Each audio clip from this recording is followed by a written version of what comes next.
name is Caroline Mukeku. I'm the Regional Gender Advisor for Nutrition International, working and supporting the African countries that we work with and promote nutrition and health programs.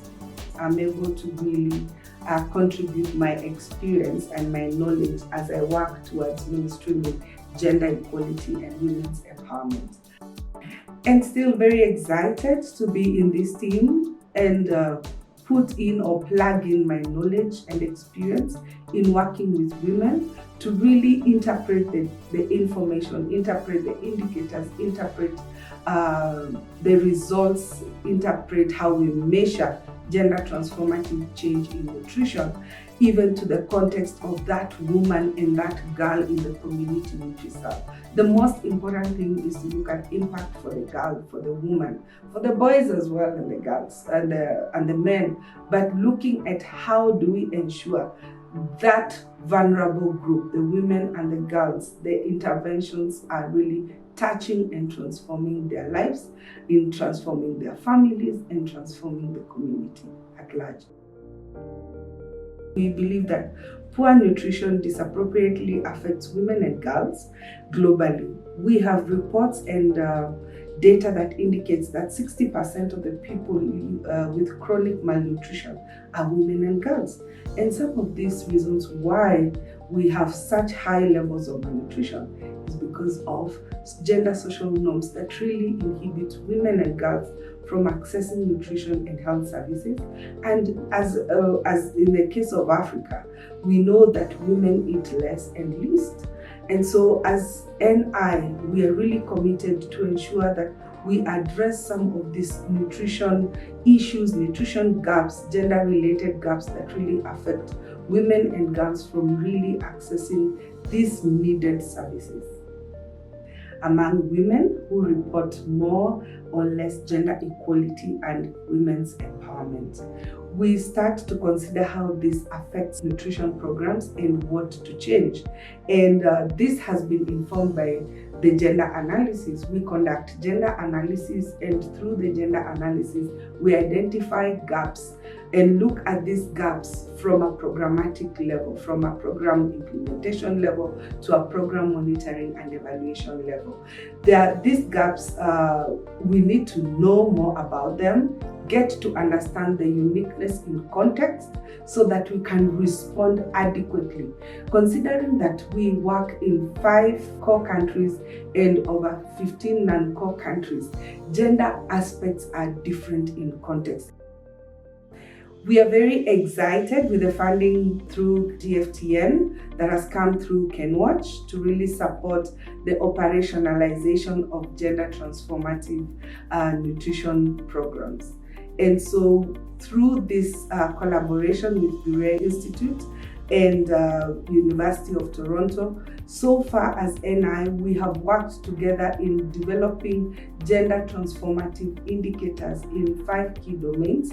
We'll be able to develop tools that are going to be used by more collaborators and partners and stakeholders, not only at NI, but also through to the partners that we are working with, to ensure that even as we implement our programs, they are very gender transformative moving forward.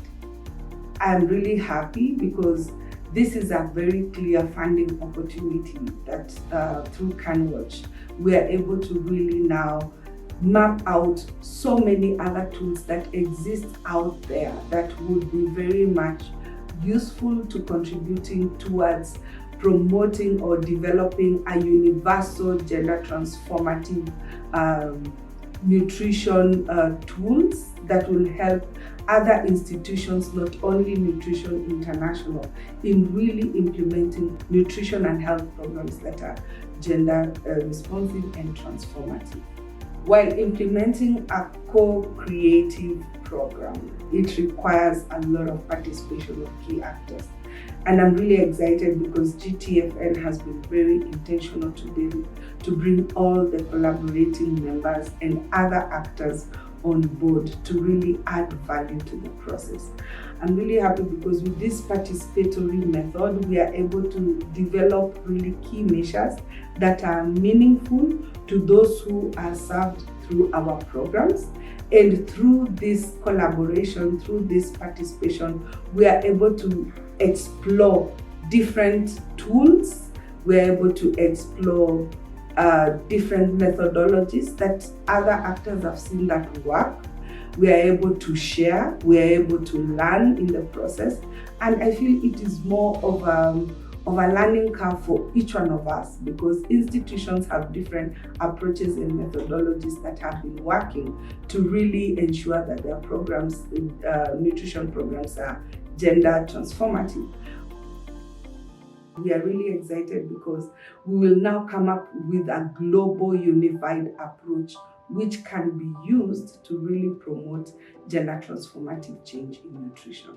And that's why, to me, I kudos CanWatch for this funding. Really, it is a godsend to me, because having to work with Bruyère Research Institution, working with the University of Toronto, it has really challenged our thinking, our technical thinking. We are now mixing and matching and collaborating to ensure the academia brings the practitioner on board, and we are able now to simplify the tools to ensure that they are able to be beneficial to that direct beneficiary, who is either the change agents, could be institutions, or could be government institutions, could be civil society institutions. So I'm really happy, because having this platform or this project being implemented, it will really help us to really consolidate every thought process we have in implementing gender and in nutrition, and ensure that we have that global approach which will help us to bring that change. This collaboration will engage not only just the GTFN members, but also will engage other stakeholders, women organizations, government organizations, key players in the nutrition landscape, to really strengthen this approach that we want to really amplify globally in the nutrition landscape.